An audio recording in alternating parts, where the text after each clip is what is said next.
अगोदर सर्कल हा जो चॅप्टर आहे, हा कोऑर्डिनेट जॉमेट्रीमध्ये एक असा चॅप्टर आहे जो ॲक्चुअली आपण शिकतो स्ट्रेट लाईनच्या नंतर.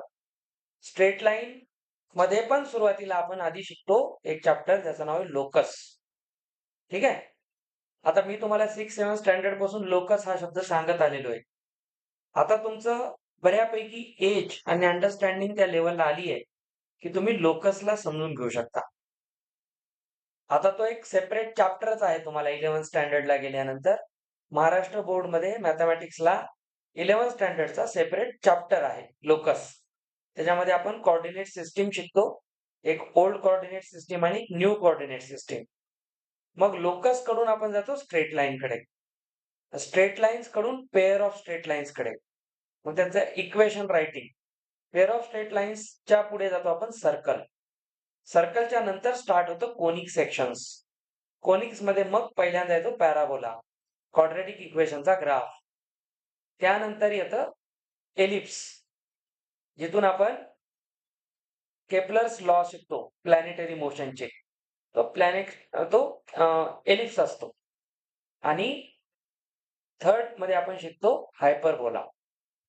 तर इथपर्यंतचा पूर्ण कोऑर्डिनेट जॉमेट्रीचा सेक्शन आहे जेईई मेन्स मध्ये. तर त्यामध्ये सर्कल आपण खूप लहानपणापासून पाहतो. सर्कल म्हणलं की एक आपल्या डोळ्यासमोर अशा टाईपची एक फिगर येते. ठीक आहे. मग आपल्याला एवढं माहित असतं की या सर्कलमध्ये हा एक सेंटर आहे, ही त्याची रेडियस आहे, की नाही. मग त्यानंतर आपण ह्याला डायमीटर म्हटलेलं आहे. त्यानंतर समजा ह्याला कॉर्ड म्हटलेला आहे. या सगळ्या गोष्टी आपण लहानपणापासून पाहतो. पण सर्कलची ऍक्च्युअल डेफिनेशन काय, तर हे तुम्हाला आधी कळलं पाहिजे. तर लक्ष द्या, सर्कलला डिफाईन काय केलेलं आहे बघा. Circle is a locus of, शब्द आलाय का? Circle is a locus of points which are equidistant from a fixed point. ही सर्कलची डेफिनेशन आहे. डेफिनेशन म्हणालो मी, लक्षात घ्या. म्हणजे सर्कलला डिफाईन केलेले मॅथ्स मध्ये असं. आता या प्रत्येक शब्दाच्या आपण अनालिसिस कडे जर गेलो तर लक्षात येईल, सर्कल इज अ लोकस.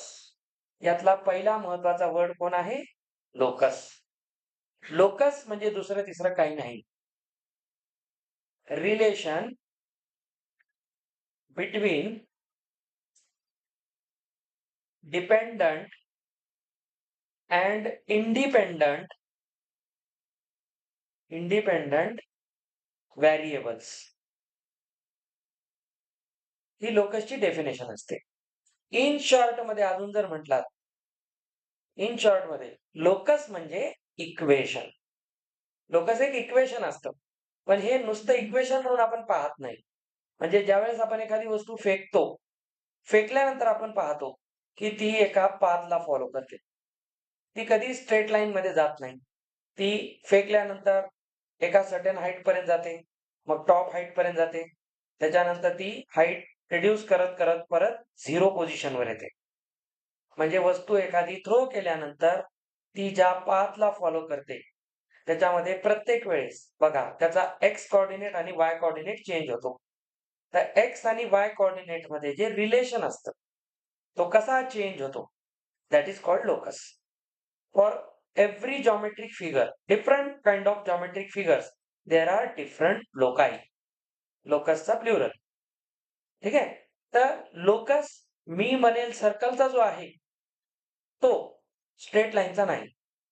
समजून घ्या. लोकस एक सगळ्यात महत्वाची कॉन्सेप्ट असते. Every geometric figure has its unique locus. Unique असतं. सर्कलचं जे लोकस आहे ते पॅराबोलाला नाही. हा मेन मुद्दा आहे, समजून घ्या. आता सर्कलला लोकस म्हणजे काय, तर लोकस एक प्रकारे रिलेशन आहे. कोणामध्ये? Dependent and independent variable. आपण इनपुट आउटपुट शिकलो होतो, डोमेन अँड रेंज. जो इंडिपेंडंट आहे, त्याला कोणाचं बंधन नाही, तो डोमेन.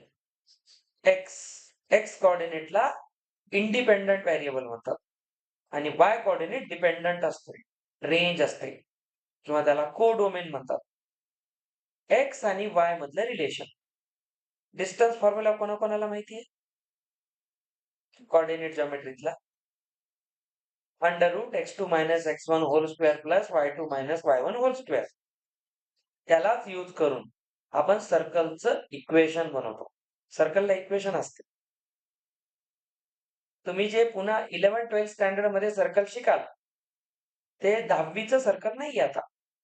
तुम्ही आता प्युअर जॉमेट्री शिकताय. Pure geometry. याच्यानंतर तुम्ही शिकणार कोऑर्डिनेट जॉमेट्री. कोऑर्डिनेट जॉमेट्री ही एक जॉमेट्री आहे जी अल्जेब्राला सोबत घेऊन चालते. पूर्ण अल्जेब्रा आणि जॉमेट्री एकत्र चालणे म्हणजे कोऑर्डिनेट जॉमेट्री. मी जर पुढे चालून असं एखादं नूडल जरी काढलं, हे जरी काढलं, तर कोऑर्डिनेट जॉमेट्री सांगतं याचं इक्वेशन काय सांग. याचं इक्वेशन विचार. आपण कसाही कर्व काढला, याचं पण इक्वेशन असतं. या प्रत्येक लाईनचं इक्वेशन असतं आणि हे आपण पुढे शिकतो, स्टडी करतो हायर मॅथमॅटिक्स मध्ये. तर सर्कल लोकस शब्द वाटायला जेवढा आपल्याला ऐकायला जेवढा छान वाटतो, तो एक कम्प्लीट चॅप्टर आहे. कम्प्लीट 28 पेजेसचा चॅप्टर आहे. त्याच्यात तुम्हाला वेगवेगळ्या फिगरचे लोकस कसे काढायचे शिकवले जातं. 3 स्टेप मेथड असते. आता मी तुम्हाला एक गोष्ट जी आपल्याला येते त्या बेसवर सांगेल. सर्कलची डेफिनेशन आणि सर्कल मध्ये असलेला लोकस शब्द यात फरक आहे. तुम्ही नीट बघा. आता आपण जर एक सर्कल घेतला, बघा, या सर्कल मध्ये समजा इथे मी सेंटर घेतला, जो ऍक्च्युली तिथं नाहीये. आता असं समजून चला, हा फिक्स आहे. मी जो इथे लिहिलेला शब्द काय बघा, fixed point. That fixed point is called centre. आपण ज्याला लहानपणापासून सेंटर म्हणतो, त्याला सर्कलच्या डेफिनेशन मध्ये फिक्स पॉइंट म्हणतात. तो आपली जागा नाही बदलत. आणि लोकस काय आहे? एक रस्ता. लोकस कोणाचा असतो? Locus of points. किती पॉइंट आहेत? इन्फायनाइट. या सगळ्या पॉइंटला जर मी जोडलं, तर मला जो रस्ता मिळेल, दॅट इज लोकस. आता तो रस्ता कसा आहे? हा आहे तो. हा जो शेप आलेला आहे, तो कोणामुळे आला? लोकस ऑफ पॉइंट्स म्हणून. पण याच्यात काय खासियत असते? याच्यावर जर मी कोणतेही पॉइंट कन्सिडर केले, अशा पद्धतीने कोणते 4 पॉइंट कन्सिडर केले आणि ते जर मी कोणासोबत जोडले? फिक्स पॉइंट सोबत. आता इथं तुम्ही याच्यावर जाऊ नका. तर हे सगळे इक्विडिस्टंट आहेत. त्या फिक्स पॉइंट पासून ते सेम डिस्टन्सवर आहेत आणि त्या इक्विडिस्टंट पार्टलाच आपण रेडियस म्हणतो. तर ज्याला आपण सेंटर म्हणतो, तो सर्कल मध्ये कोण आहे? Fix point. ज्याला रेडियस म्हणतो, ते आहे इक्विडिस्टंट सेगमेंट. समजलं? तर ही डेफिनेशन आहे. तुम्हाला थोडस एक ऍडव्हेंचर म्हणून एक गोष्ट मी तुम्हाला एक माझ्याकडून टिप म्हणून शिकवेल. Standard equation of circle. सर्कलचं स्वतःचं इक्वेशन काय असतं? 2 टाईपचं असतं. 2 टाईपचं असतं. सगळ्यांनी लक्ष द्या. आता जर मी एक XY ऍक्सिस घेतला, आपला प्लेन 2D प्लेन घेतला. या 2D प्लेन मध्ये इथे आपण ओरिजिन घेतला आणि मी एक सर्कल काढला, ज्याचा सेंटर ऍट ओरिजिन आहे. दिसतो? सेंटरच कुठे आहे? ओरिजिन वर आहे. या सर्कलचा सेंटर ओरिजिन वर आहे. आपल्याला माहिती आहे ओरिजिनचे कोऑर्डिनेट्स 0,0 आहेत. आता मी या सर्कलवर कुठेही एक पॉइंट घेतो. समजा पॉइंट P घेतला. आता इक्विडिस्टंट आहेत हे तर बाय डेफिनेशन आहे. याचा अर्थ P कुठेही घेतला तरी त्याचा डिस्टन्स चेंज होईल का? नाही. हे डिस्टन्स कोण आहे? R, that is radius. आता हा पॉइंट कोण आहे? लोकस. लोकसला मी एक नाव दिलेले आहे. त्याला म्हणतात भटकता आत्मा. तो भटकता आत्मा असतो. म्हणजे तो त्या लोकसवर पॉइंट फिरत राहतो, फिरत राहतो, फिरत राहतो. आता तो फिरतो म्हणजे याचं लोकेशन सतत बदलतं. लक्षात घ्या, आता तो वाय ऍक्सिस वर आहे. थोड्या वेळाने इकडे आला, क्वाड्रंट चेंज. तो कंटिन्यू आपलं पोझिशन बदलेल. थोडा जरी बाजूला सरकला तर तुम्ही पाहायचा एक्स वाय कोऑर्डिनेट सतत बदलतो. म्हणजे याचे कोऑर्डिनेट फिक्स आहेत का? नाही. मग आपण त्याला व्हेरिएबल म्हणू. तेच सांगू लागलो मी तुम्हाला. व्हेरिएबल मानलं, लेट से एक्स, वाय. त्या पॉइंटचं एक पर्टिक्युलर लोकेशन जे तुम्हाला माहिती आहे त्या बेसवर सांगायलो. मी तुम्हाला काही ॲडव्हान्स शिकवत नाहीये. माझा मूडही नाहीये. जे बेसिक आहे तेच सांगायलो. हा पी फक्त कळला पाहिजे एक्स वाय आहे. या एक्स आणि वाय मधलं मी आता रिलेशन लिहिणार. आता तेच म्हणलंय, relation between dependent and independent variable. आता याच्यात डिपेंडंट कोण आहे? सर वाय केव्हा येईल? एक्स आधी येईल ना.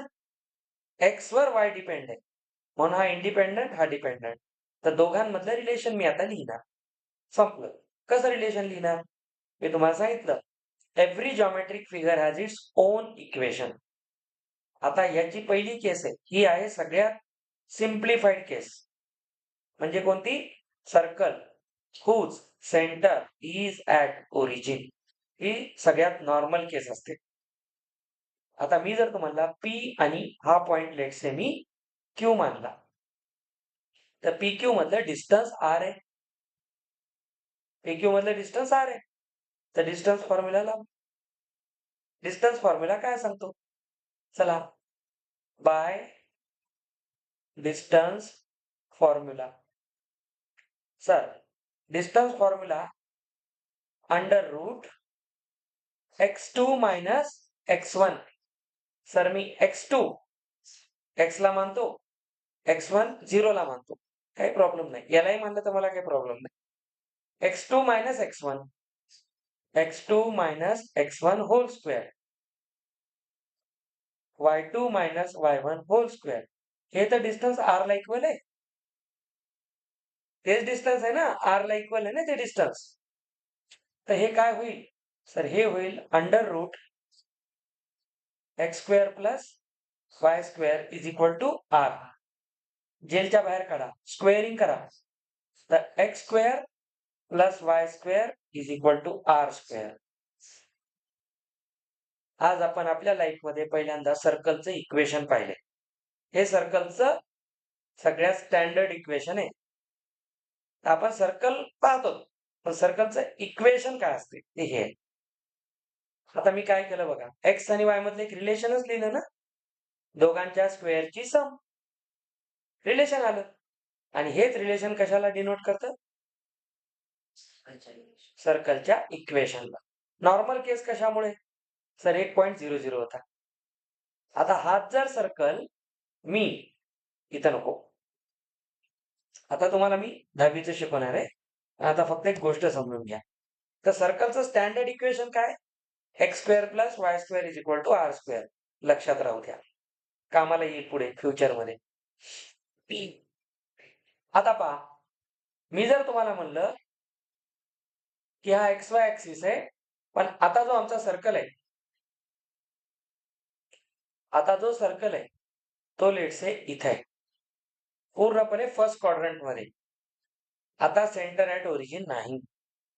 Story change. मग आता तो 0-0 आहे का? नाही. आता याचा सेंटर आणि याच्यावरचा कुठला एक पॉइंट पी हे आता वेगवेगळे आहेत.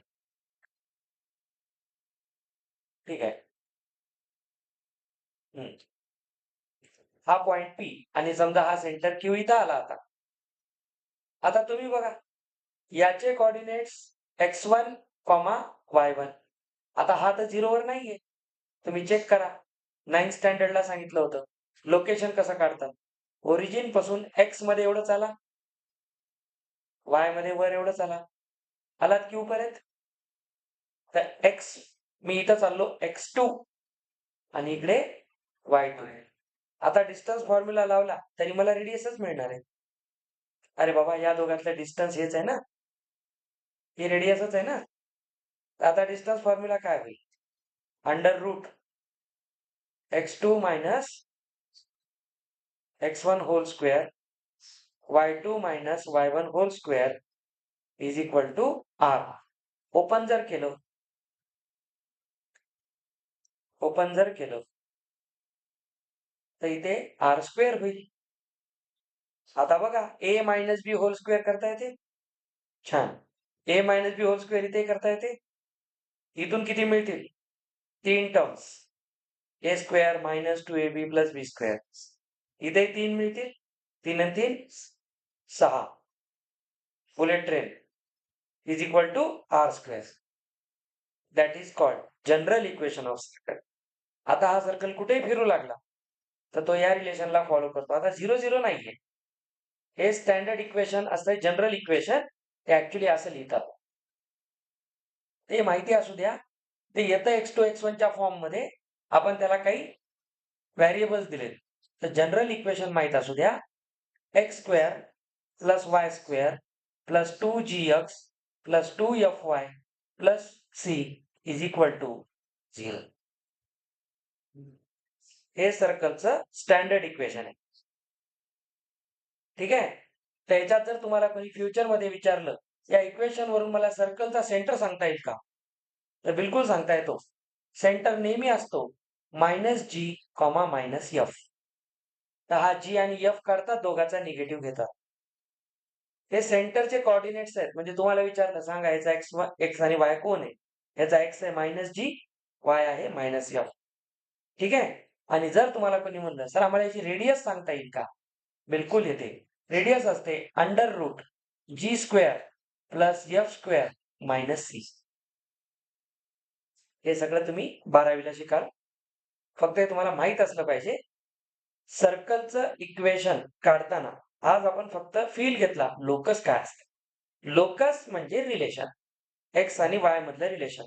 सर्कल मध्ये एक खासियत असते.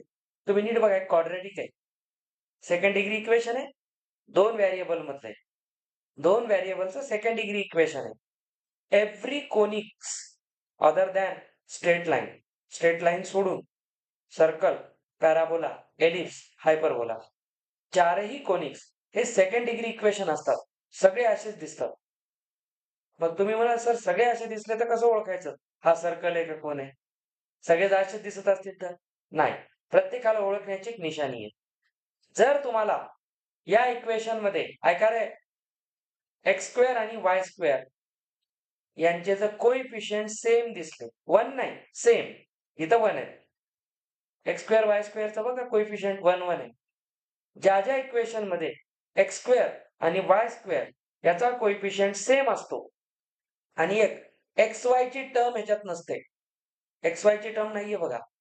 एक्स वाय असं एकत्र आहे का कोणी? नाहीये. That is the equation of circle. तर सर्कल तसा ओळखतात. एक्स वाय चा कोइफिशियंट 0 असतो म्हणजे तो गायब झाला आणि एक्स स्क्वेअर वाय स्क्वेअरचा कोइफिशियंट सेम असतो. ओके. तर ही सर्कलची डेफिनेशन आहे. The circle is a locus of points which are equidistant from a fixed point. That fixed point is called center and that equal distance is radius. तिसरी चौथीला एकदा circle शिकलेला आहे. 3rd 4th मध्ये first time. त्याच्यानंतर 10th ला असा शिकला. आता याचा सेपरेट चॅप्टर आहे 12वीला. पूर्ण सर्कलचं फक्त तिथे तुम्हाला इक्वेशन्स लिहायचे सगळे. आणि हेच असते स्पेस सायन्स मध्ये. याच ट्रॅजेक्टरी म्हणतात त्याला. लोकसला ट्रॅजेक्टरी म्हणतात. आणि या ट्रॅजेक्टरी वापरूनच चंद्रयान त्या जागेवर उतरलं होतं. त्याचं इक्वेशन असतं. पूर्ण कोऑर्डिनेट जॉमेट्री. गुगल मॅप्स पूर्ण कोऑर्डिनेट जॉमेट्रीनं बनवलेले आहे. आपली गाडी जर चालते नेव्हिगेशन, तर ऑटोमॅटिकली त्या सॉफ्टवेअर मध्ये आपले कोऑर्डिनेट सतत बदलतात आणि त्या सॉफ्टवेअर मध्ये कळतं की या पर्टिक्युलर टाइमवर ह्याचं काय इक्वेशन आहे. त्याच्यावरून ते सांगत राहतं. हे सगळं कोऑर्डिनेट जॉमेट्री आहे. असो, चला आता सर्कल मध्ये आपला जो बेसिक सिलेबस आहे त्याच्याकडे या.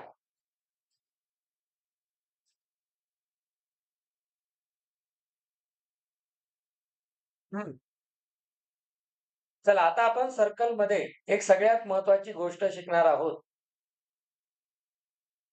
सिकॅन्ट and tangent. Secant and tangent. Secant वाचायचं, सेकंड नाही. म्हणूनच मी ट्रिग्नोमेट्री मध्ये याला सीक वाचतो, सेक नाही. माझ्यासमोर तर म्हणायचं नाही, बाकी कुठेही म्हणा. समजलं? सीक वाचायचं त्याला, सीक. कारण तो सिकॅन्ड वरून आलेला शब्द आहे. सीक. टॅन बरोबर आहे टँजंटमुळं.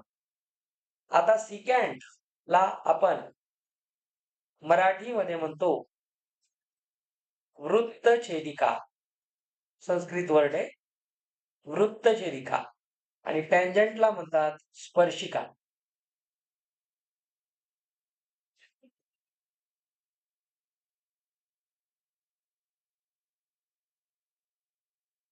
त्याला म्हणतात स्पर्शिका. नावावरून कळतं स्पर्श करते, टच करणारी लाईन. वृत्तछेदिका, छेदणे, इंटरसेक्ट करणारी लाईन. आता लक्ष द्या, सर्कलमध्ये आपण एक मध्ये मध्ये बोलायचं नाही कोणीही. एक लाईन घेऊया. ही लाईन बघा आता आउट ऑफ द सर्कल आहे. सर्कलच्या एक्सटेरियर मध्ये. आठवते का लहानपणी मॅथ्स मध्ये एक प्रश्न असायचा, write the points which are exterior of the given figure, interior on. किती मजा वाटायची, किती सोपे प्रश्न आहेत, है की नाही? सेम क्वेश्चन जेईई मेन्सला येतो. तुम्ही लहानपणी शिकलेला. तिथं काय असते, एक लांब लचक इक्वेशन असते आणि मग त्याच्यात म्हणते the point alpha comma beta lies outside the circle which has the equation in diameter form.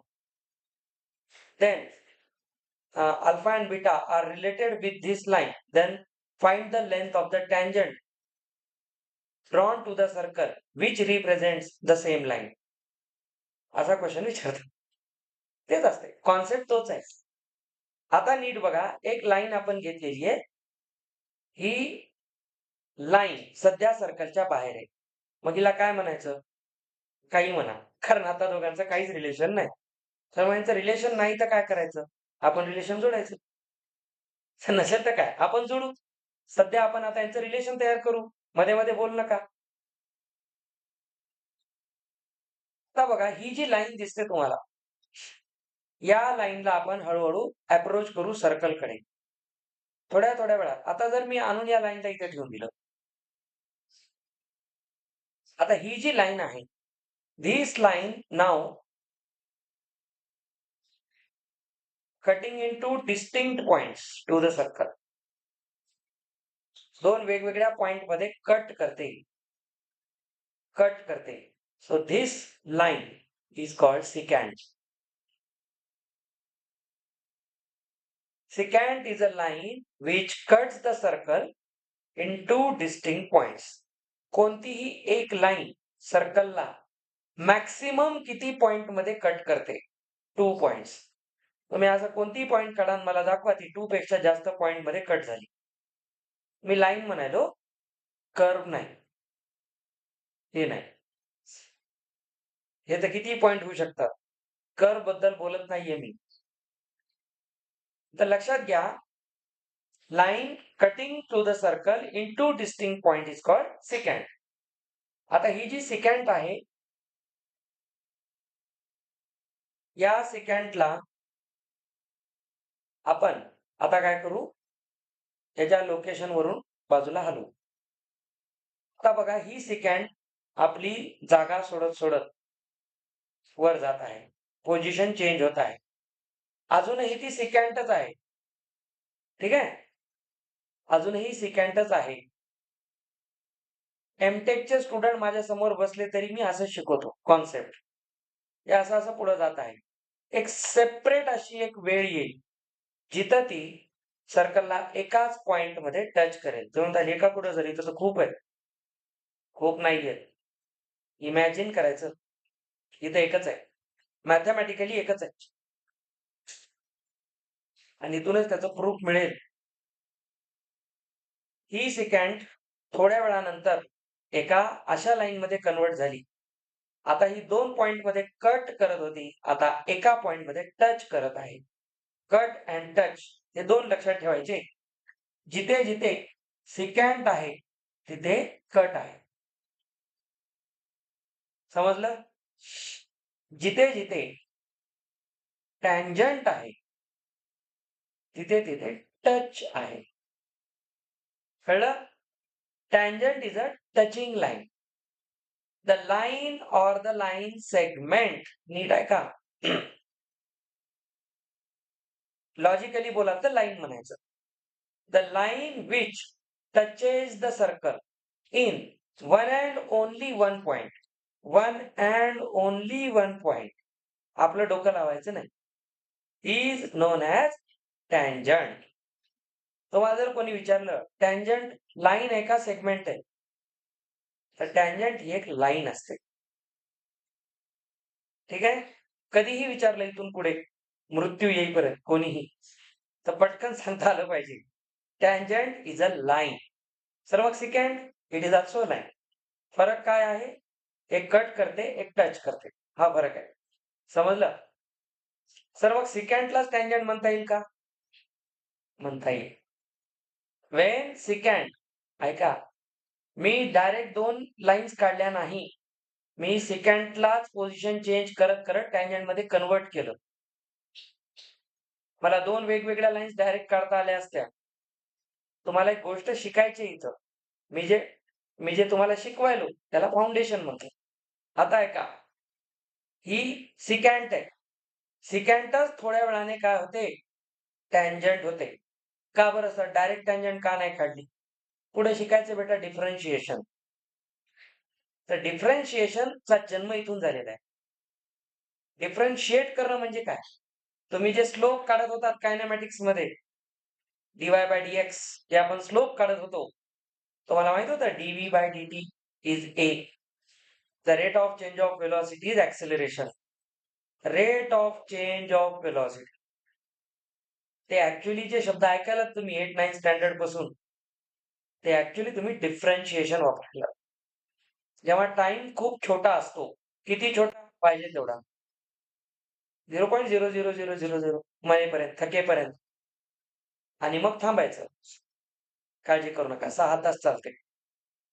आता या ठिकाणी ही सिकँट आहे, ही सिकँट थोड्या वेळानंतर काय बनेल? टँजंट बनेल. टँजंट. मी एक कॉन्सेप्ट सांगण्यासाठी याला लांबवलंय, नाहीतर 10 मिनिटात चॅप्टर संपवतो सीबीएसईचा, अवकातच नाही.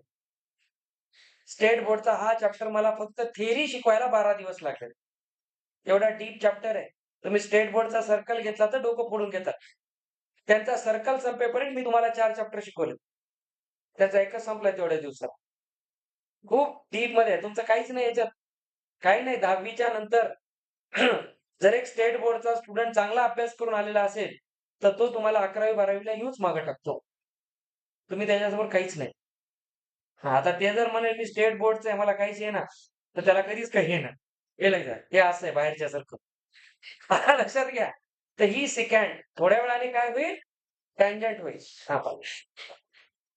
करतो.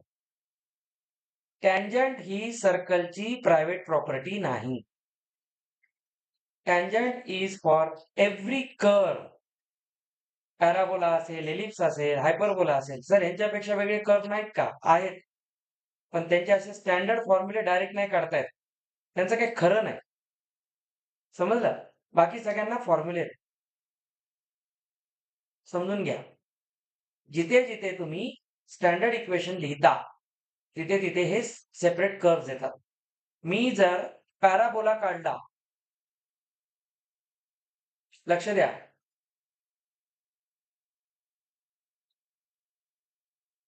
दिस इज पॅराबोला. ठीक आहे? त्याच्यानंतर this is ellipse. Major axis, minor axis, foci. 2 focus असतात. आपल्याला जे सांगत होते की प्लॅनेट्स सूर्याच्या भोवती मस्त सर्क्युलर ऑर्बिट मध्ये फिरतात. No. All planets or celestial bodies revolve around the sun in elliptical path.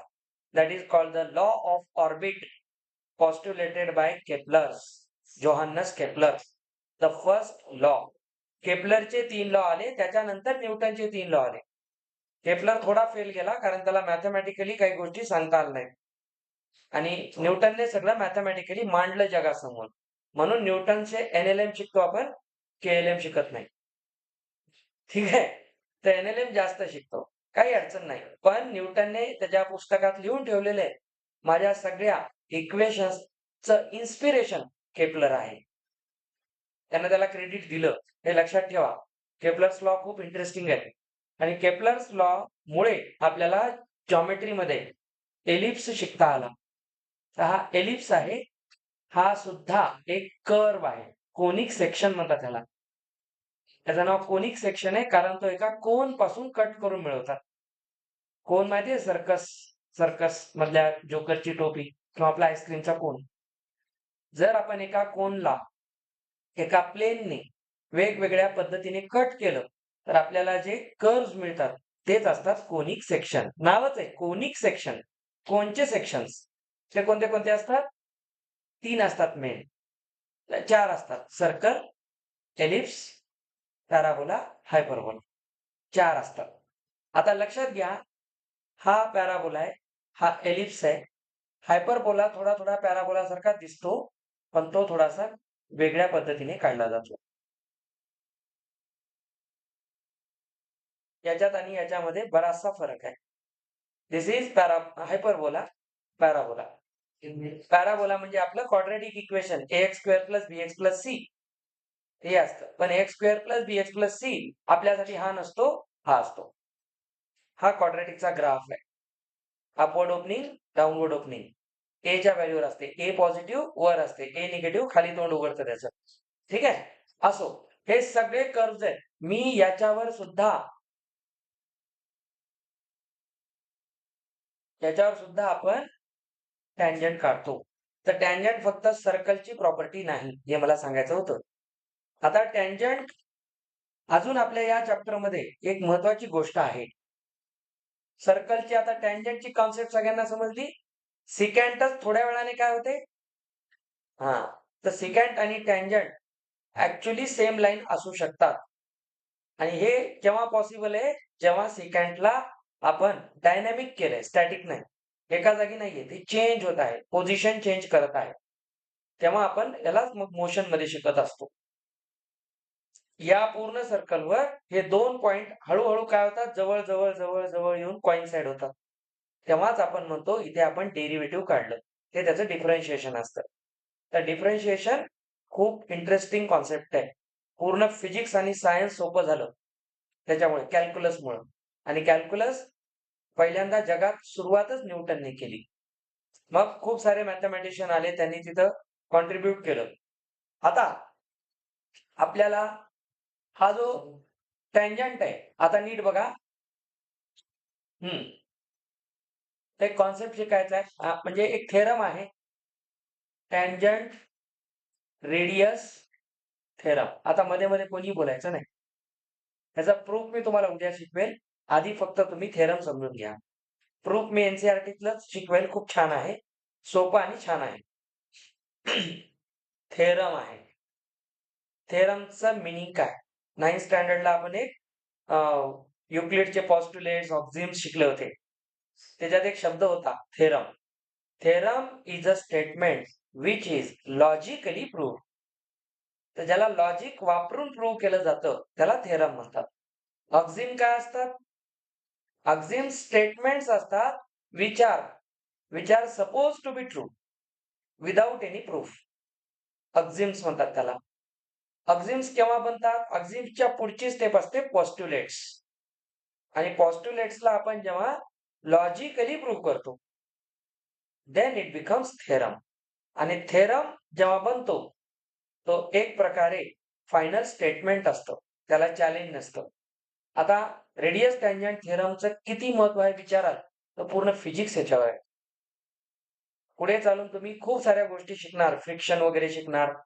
NLM मध्ये तुम्ही फ्री बॉडी डायग्राम काढायला शिकणार FBDs. आणि FBD काढत असताना नॉर्मल्स काढायचे असतात. त्यावेळेस तुम्हाला ह्याचं महत्व कळेल. आता नाही कळत. आता बघा, रेडियस टँजंट थेरम सांगण्यापूर्वी सगळ्यांचं लक्ष इकडे पाहिजे. एक सर्कल घ्या. या सर्कलवर मी एक टँजंट काढतोय. ठीक आहे. Tangent is a line. हे आधी सगळ्यांनी लक्षात ठेवा. Tangent is a line. आता याचं कॅलिब्रेशन राहिले, खूप दिवसांनी चालू केलं याला. Tangent is a line. आता नीट पहा. तुम्हाला जर कोणी विचारलं टँजंटची लेंथ सांगा, that is a silly question. का बरं? Tangent is a line. लाईनची लेंथ नसते. तर मग क्वेश्चन तर असतात, टँजंटची लेंथ सांगा. नाही, टँजंटची लेंथ नसते. टँजंट सेगमेंटची लेंथ असते. सेगमेंट म्हणजे तुकडा. आता तो कुठून काढायचा? याच्यामध्ये असतो सगळ्यात महत्वाचा पॉइंट हा. बघा, टँजंट आणि सर्कल या दोघांचा जो कॉमन पॉइंट आहे, त्याला म्हणतात पॉइंट ऑफ कॉन्टॅक्ट. हा मेन शब्द आहे. आता इथून पुढे लक्षात ठेवा, पीओसी.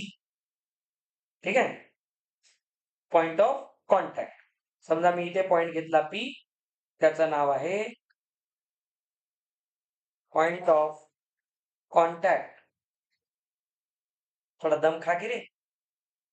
पॉइंट ऑफ कॉन्टॅक्ट म्हणतात त्याला. आता एक थेरम आहे. जर आपण सर्कलच्या सेंटर मधून, ठीक आहे, सर्कलच्या सेंटर मधून, चला फार काळजी केली की नीट येत. सर्कलच्या सेंटर मधून एक लाईन सेगमेंट आपण पॉइंट ऑफ कॉन्टॅक्टला जर कनेक्ट केला, दिस लेंथ, तर कंपल्सरीली रेडियस आणि टँजंट मध्ये एक राईट अँगल बनतो. Centripetal force. जेव्हा एखादी बॉडी सर्क्युलर मोशन करते, त्यावेळेस आठवा तिचा पाथ टँजेन्शियल असतो. टँजंटचा फील मी दिला होता मागे एकदा तुम्हाला, अजून एकदा देऊ? चुकून पडलं, कोणाला लागलं तरी काही होत नाही, म्हणून हे घ्यायलो. बघा, सर्कल मध्ये फिरते. ठीक आहे, सर्कल मध्ये फिरते. आता याला मी कुठल्या एका पॉइंटला सोडू शकतो. फक्त सोडल्यानंतर याची डायरेक्शन बघा. तर जेव्हा मी या पॉइंटला सोडलं, ते सरळ निघून गेलं. आता बघा, इमॅजिन करा, फिरतंय, या पॉइंटला सोडूया. इकडे आलं, हे कुठल्याही पॉइंटला सोडा, स्ट्रेट लाईन मध्ये निघून जातं. ती टँजंट असते. कोणतीही बॉडी जेव्हा सर्कल मध्ये मूव्ह करते, तेव्हा प्रत्येक पॉइंट जवळ तिची व्हेलॉसिटी जी असते, व्हेलॉसिटी इज अ वेक्टर, तर त्याची डायरेक्शन कंपल्सरी पाहिजे. डायरेक्शन कशी देतात? एन कॅपने देतात. वेक्टरची डायरेक्शन असते युनिट वेक्टरने देतात. तो असतो vector divided by it's magnitude. आता ऐका, ज्यावेळेस आपण सर्क्युलर मोशन करतो, तेव्हा व्हेलॉसिटी नेहमी टँजेन्शियल असते, म्हणजे ती एक टँजंट असते. आणि मग सर्क्युलर मोशन होतं कशामुळे एखाद्या बॉडीचं? त्याचं काय रिझन आहे? कोणतंही मोशन हे फोर्स शिवाय होत नाही, ठीक नाही? डेफिनेशन आहे ना फोर्सची, which causes motion. Force causes motion. मग आता एखादं मोशन होत आहे म्हणजे त्याला फोर्स आहे. आता सर्क्युलर मोशन आहे, तर सर्क्युलर मोशनचा कोणता फोर्स आहे? Centripetal force. तो centripetal force along the radius असतो. म्हणून इथे दोन महत्वाच्या गोष्टी आहेत. मी जर तो पॉइंट पी पार्टिकल मानला, तर टँजंट मध्ये मी त्याचा व्हेलॉसिटी वेक्टर दाखवेल, आणि टुवर्ड द सेंटर इथे मी त्याचा सेंट्रिपिटल फोर्स एफसी दाखवेल. तर सेंट्रिपिटल फोर्स आणि व्हेलॉसिटी मध्ये नेहमी राईट अँगल असतो. This is nothing but tangent radius theorem. समजलं? हाच थेरम आहे. तो थेरम काय सांगतो? इन सर्कल, बघा, in circle the radius and the point of contact, दोन्ही बघा, मेक राईट अँगल, किंवा radius is perpendicular to the tangent at the point of contact. कसंही म्हणा, स्टेटमेंट आहे. हा थेरम वाटतो तेवढा सिंपल नाही, खूप सारा सायन्स आहे याच्यावर. तर सेंट्रिपिटल फोर्स, आणि मग पुढे फिजिक्स मध्ये काय करतात, त्याला काउंटर करायला दुसरा फोर्स इकडे काढतात, centrifugal force. Equal magnitude opposite direction मध्ये असतो. याचाही फॉर्म्युला तोच आहे जो याचा आहे, mv स्क्वेअर अपॉन आर. आणि याचाही तोच असतो, एक निगेटिव्ह साईन देऊन, डायरेक्शन ऑपोजिट दाखवण्यासाठी. आपला तो सध्या विषय नाही, फक्त लक्षात द्या, आपण आता सर्कल पुरतच मर्यादित राहू.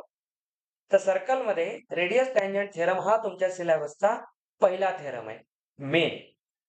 याचं प्रूफ कसं आहे? आपल्याला माहिती आहे परपेंडिक्युलर डिस्टन्स कोणतं डिस्टन्स असते? शॉर्टेस्ट डिस्टन्स असते.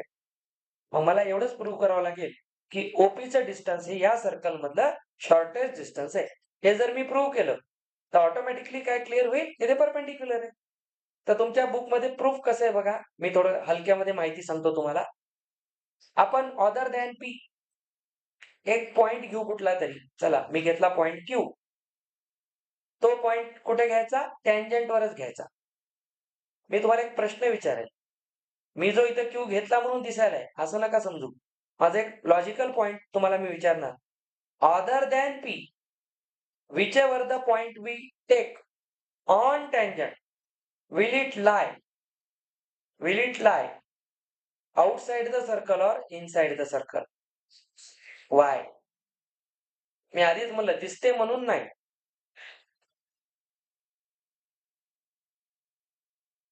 पी सोडून जर मी दुसरा पॉइंट कोणताही घेतला टँजंटवर तर तो सर्कलच्या आत राहील का बाहेर राहील?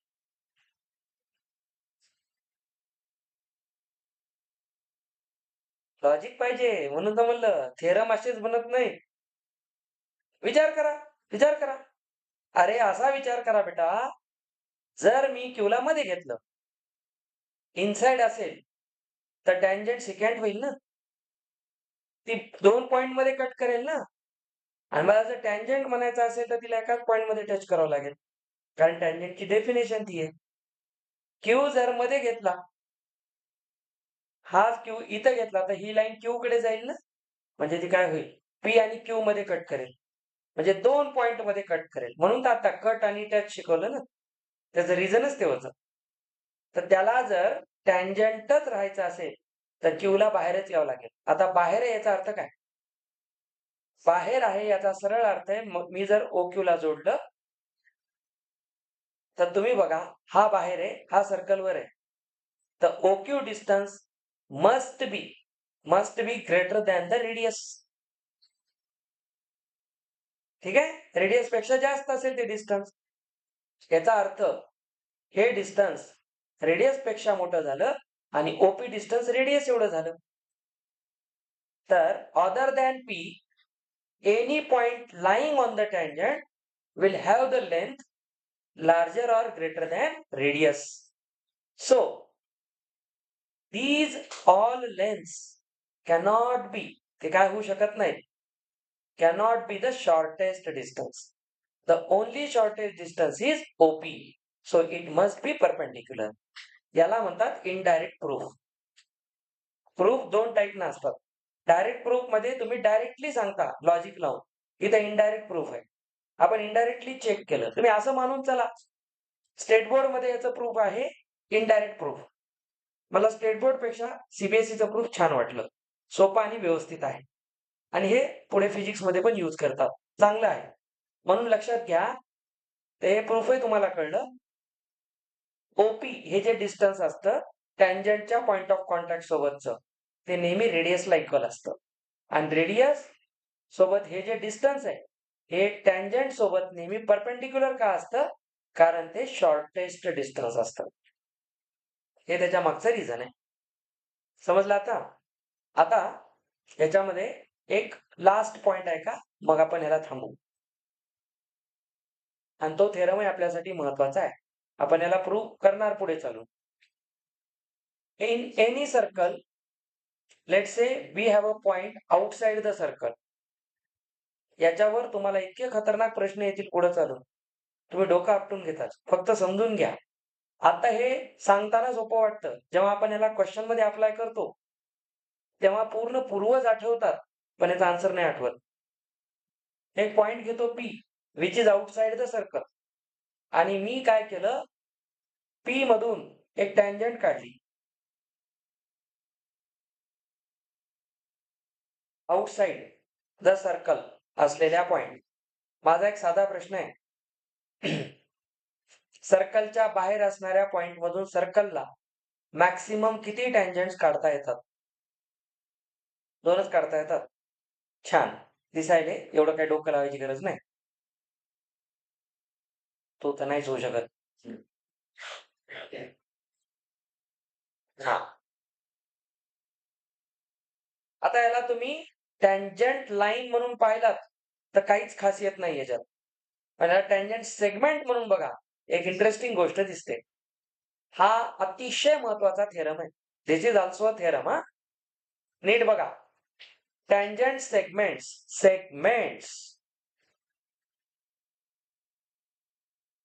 हे पॉइंट ऑफ कॉन्टॅक्ट आहे. बघा.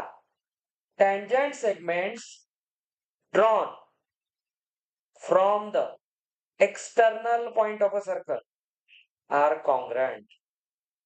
सर्कलला तुम्ही एक्सटर्नल पॉइंट मधून 2 टँजंट सेगमेंट्स काढू शकता. ते दोन्ही टँजंट सेगमेंट्स कॉन्ग्रंट असतात. How can you prove this? आता याचं प्रूफ पण तुम्ही बसल्या बसल्या समजून घेऊ शकता. चला ही काय? रेडियस. ही काय?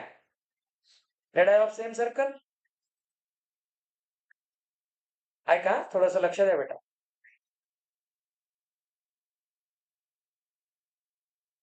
याचं कॅलिब्रेशन करायचंच राहिला. हट.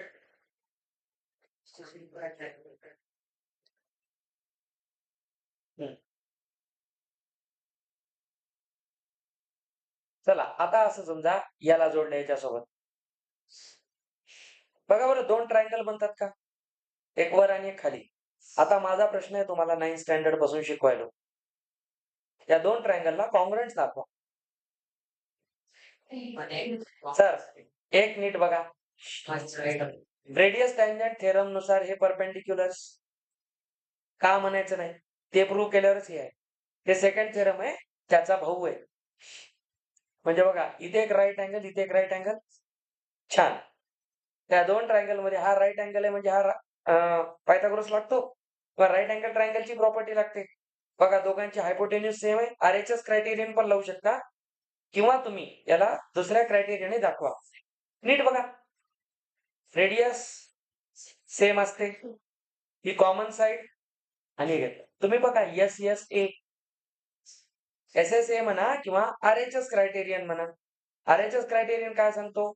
R for right angle, H for hypotenuse, S for side. बघा राईट अँगल आहे, कॉमन हायपोटेन्यूज आहे आणि एक साइड पण सेम आहे. ती ही आहे ना? रेडाय ऑफ द सेम सर्कल. ते 2 ट्रायंगल काय झाले? कॉन्ग्रंट. आणि कॉन्ग्रंटची सीपीसीटी लागतं. कॉन्ग्रंट मध्ये हे 2 सीपीसीटी आहेत. म्हणजे ऑटोमॅटिक हे 2 काय झाले? कॉन्ग्रंट झाले. हे त्याचं प्रूफ आहे.